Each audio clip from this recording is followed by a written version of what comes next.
अध्याय 21 श्लोक संख्या 37, 37, 38, 39।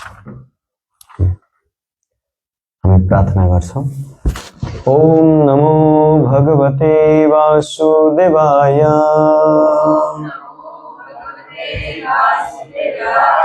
ओम नमो भगवते वासुदेवाय।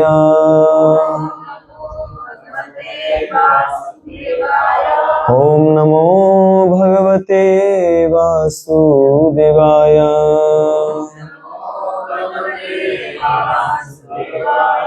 नारायणं नमस्कृत्यं नरं चैव नरोत्तमं देवीं सरस्वतीं व्यासं ततो जयमुदीरये।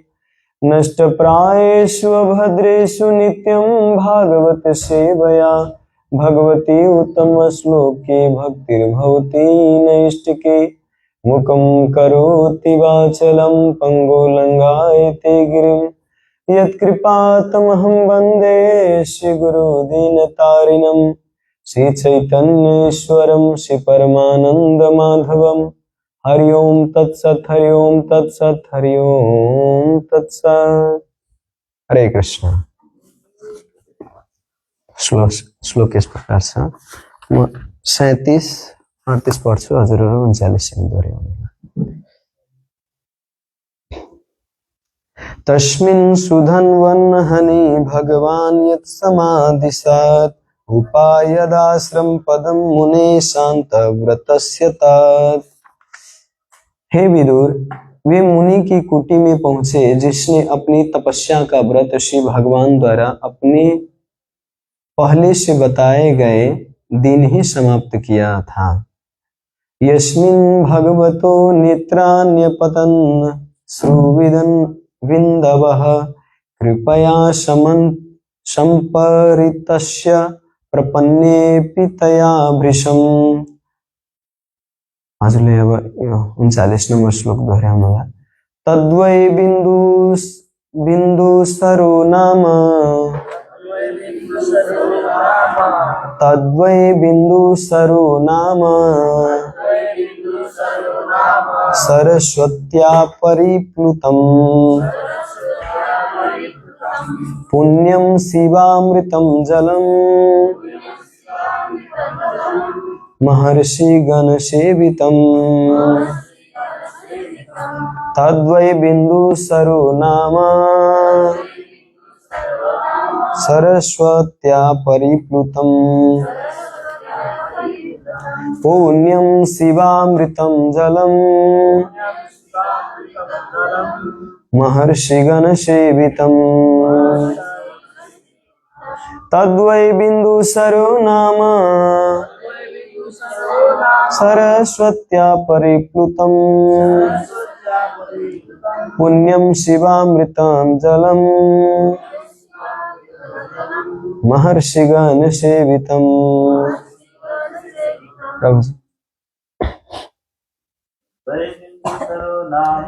तद्वै बिन्दुसरो नाम सरस्वत्यां परिप्लुतम् पुण्य शिवामृतं जलम् महर्षि गण सेवितम्। तद्वै बिन्दुसरो नाम सरस्वत्या परिप्लुतम्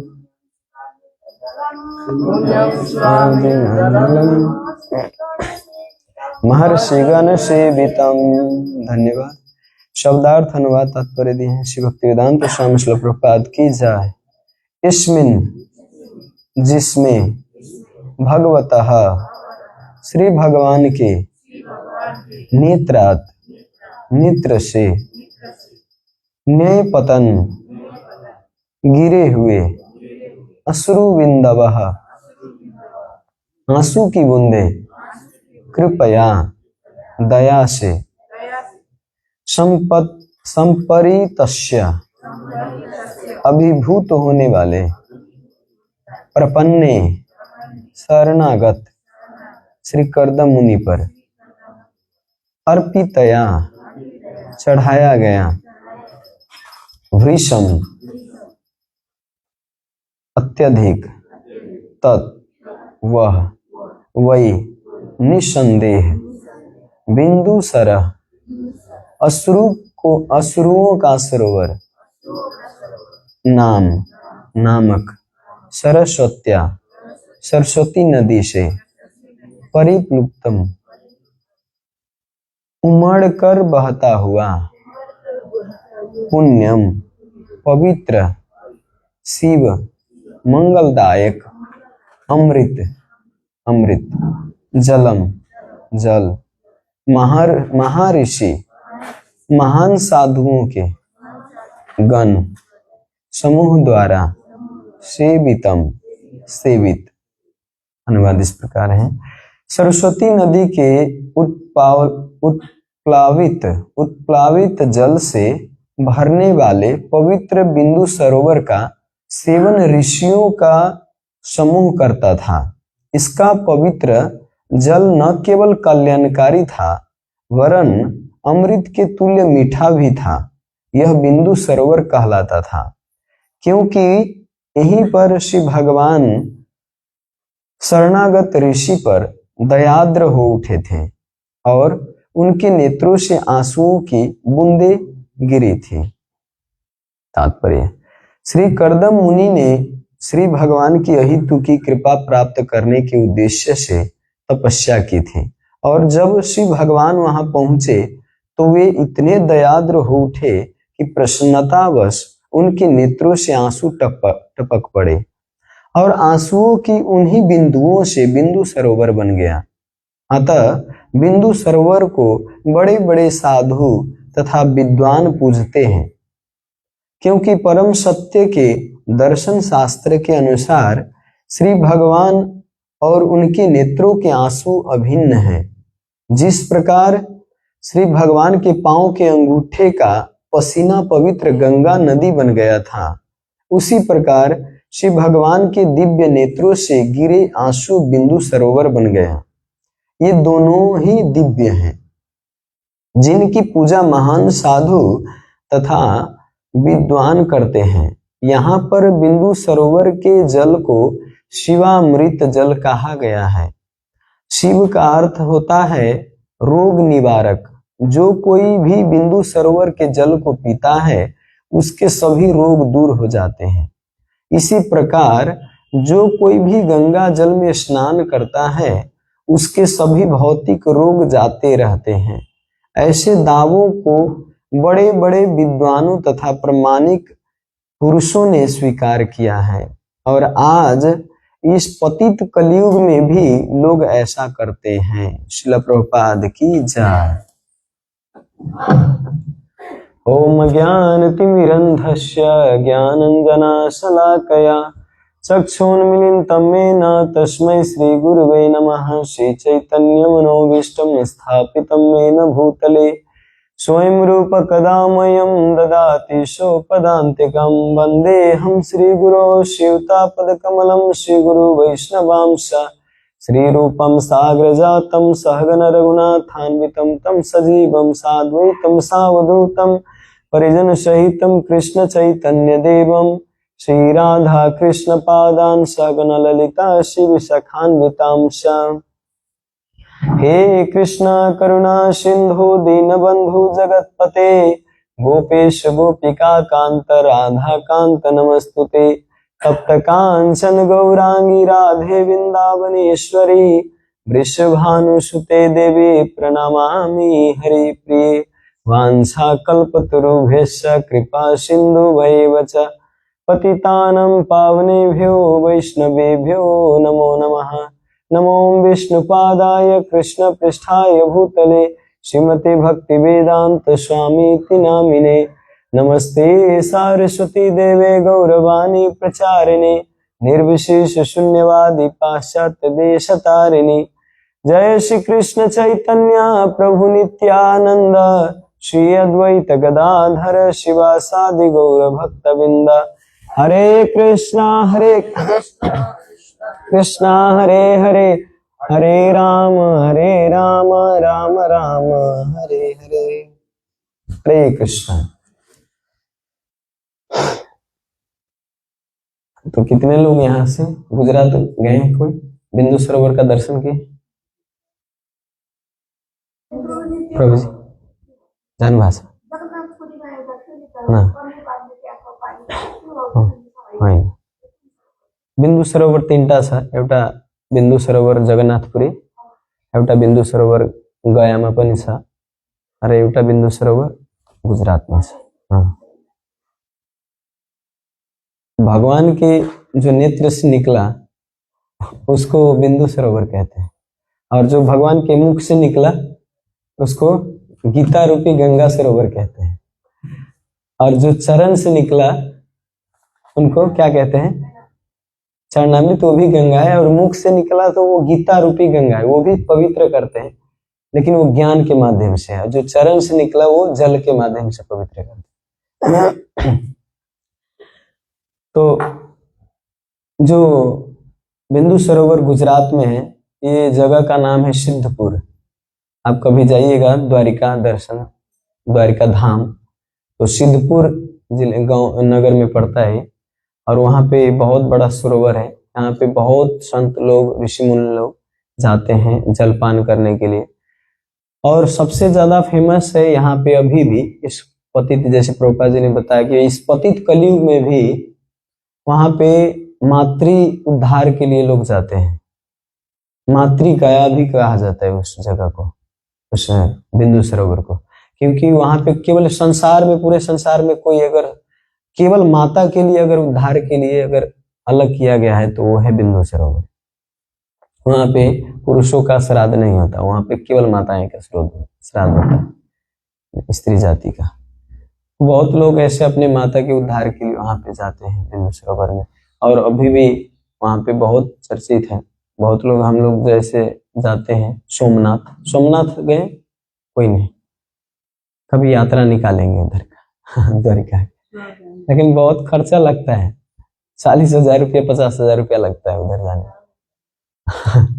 और यहाँ 10-20 हजार रुपया, बाप रे 10-20 हजार लेते प्रभु, तो 40,000 पड़ेगा तो और ज्यादा, हो तो कैंसिल ही करना है।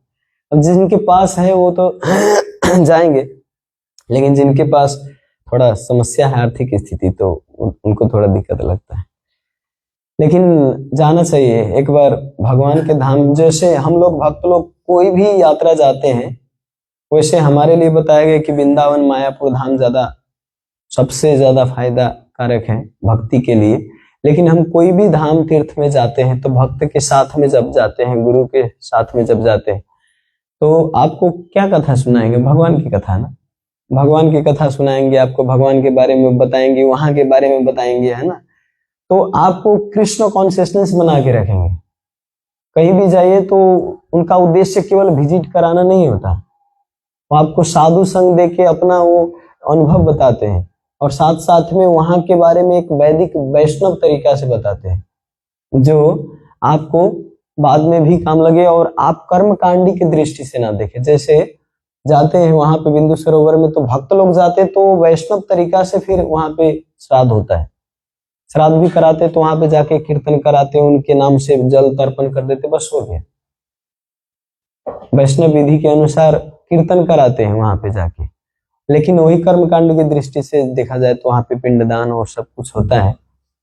वैसे कई वैष्णव लोग भी, उनको उतना वो नहीं होता कि हम वास्तव में शुद्ध भक्त नहीं है, हम उतना उच्च स्तर के भक्त नहीं है, तो वो भी पिंडदान करवाते हैं।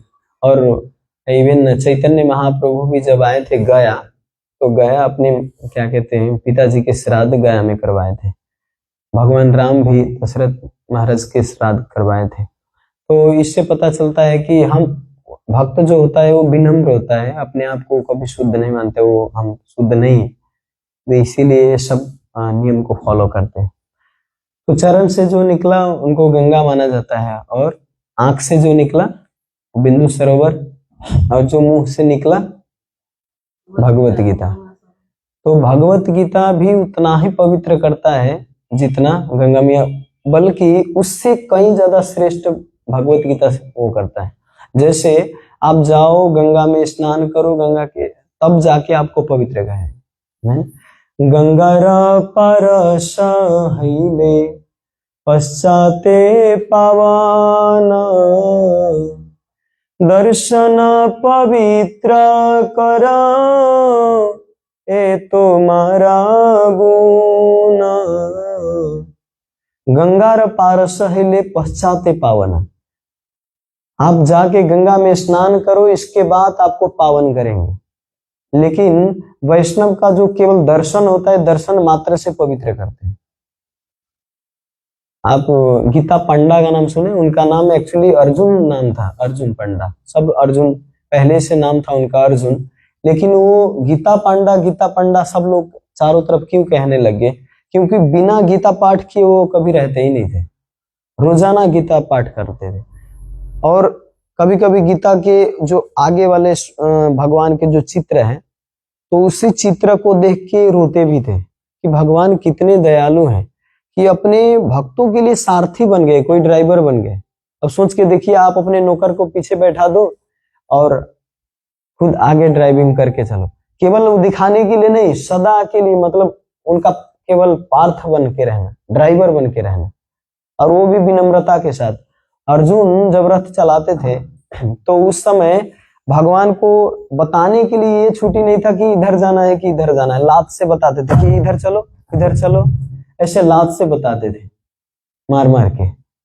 तो उस समय रथ में, मतलब सोच के देखिए कैसा स्थिति हो, लेकिन भगवान उसको भी ग्रहण किए, और क्योंकि पता है ना परिस्थिति कैसा है, तो भगवान खुश थे क्योंकि भगवान के आदेश से सब चल रहे थे। ये लिखा हुआ है महाभारत में, मैंने आपको ऐसा नहीं कोई बना के बताया, सच में अर्जुन का ऐसा उस समय स्थिति था। तो वैसे जो क्या कहते हैं, गीता पांडा जो थे, तो रोज देख के रोते थे। तो चैतन्य महाप्रभु एक बार यात्रा कर रहे थे, तो जब देखे तो उनसे पूछे कि तुम क्यों रो रहे हो देख के? तो चित्र देख के रो रहे थे, कह रहे थे देखिए भगवान कितना भक्त वत्सल है कि अपने भक्तों के सारथी बन गए। और इसी, लेकिन मैं पढ़ा लिखा नहीं उतना, लेकिन फिर भी मैं पाठ करने का प्रयास करता हूँ, इसी फोटो को देख के कभी हृदय में धारण करता हूँ कि भगवान कितना भक्त वत्सल है। बस इसी चित्र। तो चैतन्य महाप्रभु उनके बोले कि वास्तव में आप सही मर्मज्ञ व्यक्ति हो, गीता को समझने वाले, क्योंकि गीता पढ़ के भी लोग अपना नाम कमाना चाहता है, केवल वो इससे कमाना चाहता है, अपना जीवन धारण करना चाहता है केवल इसके माध्यम से, और पैसा कमाना चाहता है या केवल फायदा उठाना चाहता है। लेकिन वास्तव में आप सही मर्मज्ञ हो कि भगवत गीता समझ के और रो रहे, भगवान के प्रति ये भाव आ रहा है। जब आप बोलते हो गीता गीता गीता गीता, सब लोग बोलिए था गीता गीता गीता गीता गीता गीता गीता, तो गीता गीता गीता गीता गीता गीता गीता गीता, गीता बोलते बोलते त्यागी बना देता है। तो गीता का उद्देश्य है त्यागी बनाना, लेकिन आजकल लोग के गीता पढ़ के और ज्यादा भोगी बन जाता है। इसका अर्थ मर्मज्ञ नहीं बुझा ना, उसका मर्म क्या है वो नहीं समझा। लेकिन चैतन्य महाप्रभु उनको बताए वास्तव में आप अच्छा मर्म इसके जाना भगवत गीता का, कि आपको स्वतः भगवान के प्रति प्रेम आ रहा है। एक और ऐसे ही व्यक्ति थे जो क्या कहते वेंकटेश में कि जगन्नाथपुरी में आंध्र से, तो अनन्य चिंतयन्तो माम ये जनाः परिपास्यते, उसी श्लोक का केवल वो पाठ करते थे। तो अब घर में खाने के लिए भी नहीं था, हर चीज सोचना पड़ता था कि शाम को क्या खाना है, कल क्या खाना है, उसके लिए भी उठाना पड़ता था चंदा, भिक्षा मांगना पड़ता था।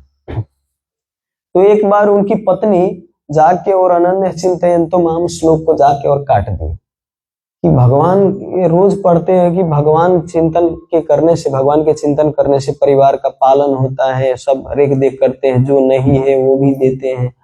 लेकिन यहाँ पर तो हमारे घर में खाने के लिए भी नौबत आ गई है, शाम को क्या खाना है इसके लिए भी सोचना पड़ता है, बच्चे भूखे हैं कभी कभी, तब जाके उस श्लोक को काट दिए। तो दूसरे ही दिन रात शाम को दो व्यक्ति आए, एक गोरा था एक काला था, और गेट पर आके और बोले माता माता, वो उस समय गए थे जो गीता पाठ करने वाले ब्राह्मण थे, वो गए थे स्नान करने, और आके दरवाजा खटखटाए और बोले कि खोलिए मैं आपके लिए कुछ अन्न लाया हूँ, कुछ खाने के लिए लाया हूँ।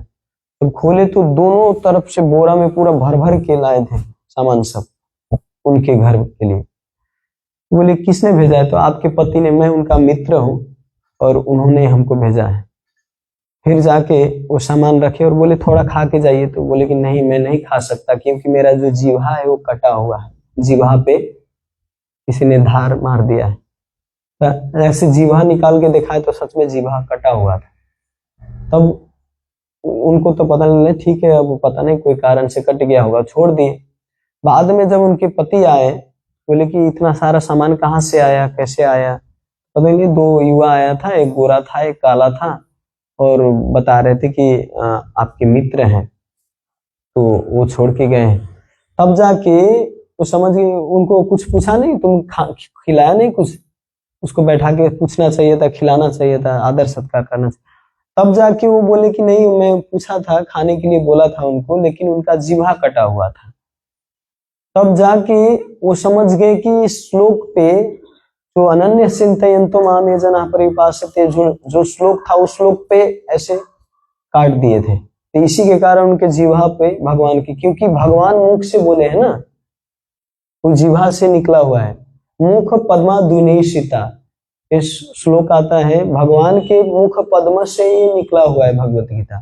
तो जो भगवत गीता के श्लोक के ऊपर विश्वास नहीं करता, वो इसका अर्थ भगवान की आज्ञा का खंडन करता है।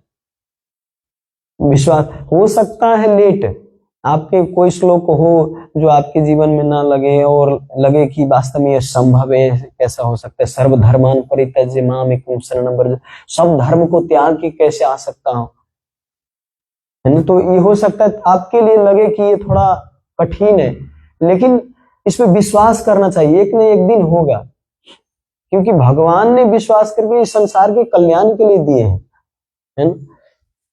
भगवत गीता पे विश्वास नहीं करने वाले, एक बार अनजान में क्या हुआ था, एक गांव में, आप जानते होंगे, कुछ 2-3 साल पहले की घटना है। जयपताका स्वामी महाराज के शिष्य हैं, तो उनके बेटा जो था कोमा में चला गया था। ये सत्य घटना है, 2-3 साल के ही घटना है।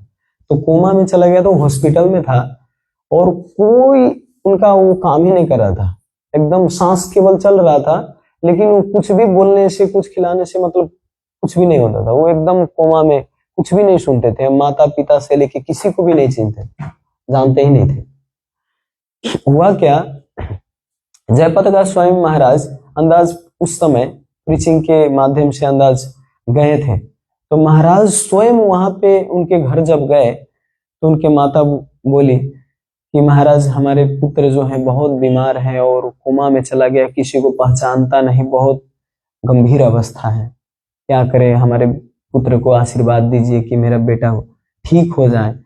तो फिर महाराज तो उस समय बहुत प्रचार करते थे और नाचते भी थे। अब देखे हुए पहले के आप वीडियो देखिए जयपताका स्वामी महाराज के, तो शरीर मोटा है लेकिन खूब नाचते थे और खूब प्रचार करते थे, हरिनाम संकीर्तन करते थे। तो महाराज बोले कि ठीक है, आप अपने बेटे को गीता सुनाइए ना, गीता भगवत गीता पाठ करके सुनाइए।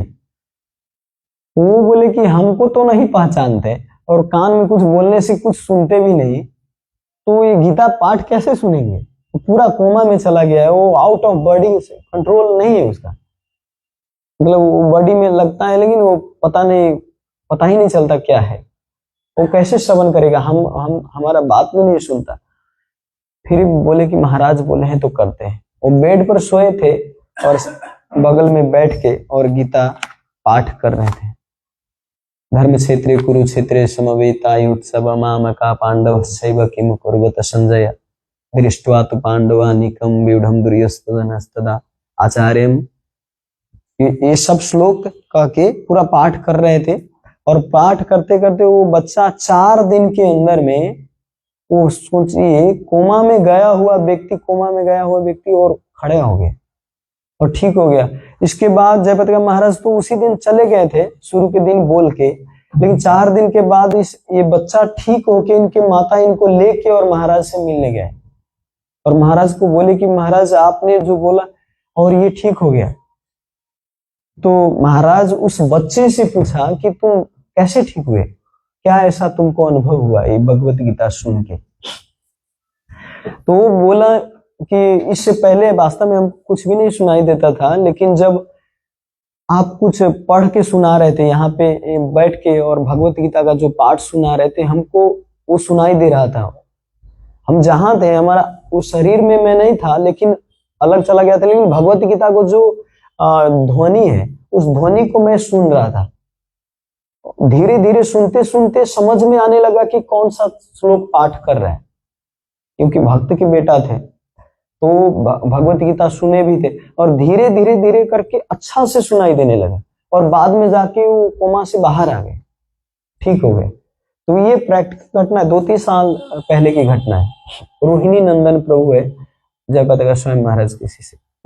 तो ऐसी कई ऐसी घटना है हमारे समाज में भी जो भगवत गीता, इसीलिए कहा जाता है कि सर्व उपनिषदो गावो दुग्धा गोपाल नंदन पार्थो वत्स सुग्रीवोक्ता दुग्धम गीता मृतम महत। सारे उपनिषदों के सार, सारे वेदांत के सार के रूप में भगवत गीता को निचोड़ में निकाले। भगवत गीता जो समझता है वही भागवतम समझ सकता है, और जो भागवतम समझता है वो चैतन्य चरितामृत समझ सकता है। और इसके बाद धीरे धीरे तब जाके भगवान की वो भक्ति रसामृत सिंधु से लेके ये सब आप समझ सकते हैं। अगर कोई भगवत गीता नहीं पढ़ना चाहे तो ये महात्म्य में लिखा हुआ है, वो कृष्ण को समझ ही नहीं सकता, राधा रानी को समझ ही नहीं सकता। जो कृष्ण को नहीं समझ सकता वो राधा रानी को तो असंभव है समझना, क्योंकि कृष्ण को भी राधा रानी को समझने के लिए मुश्किल पड़ता है। भगवान स्वयं कहते हैं हमको नहीं समझ में आया राधा रानी के भाव को, तो हमको अवतार लेना पड़ा चैतन्य महाप्रभु के रूप में, भाव लेके। राधा रानी के भाव लेके किनका अवतार लिए हैं?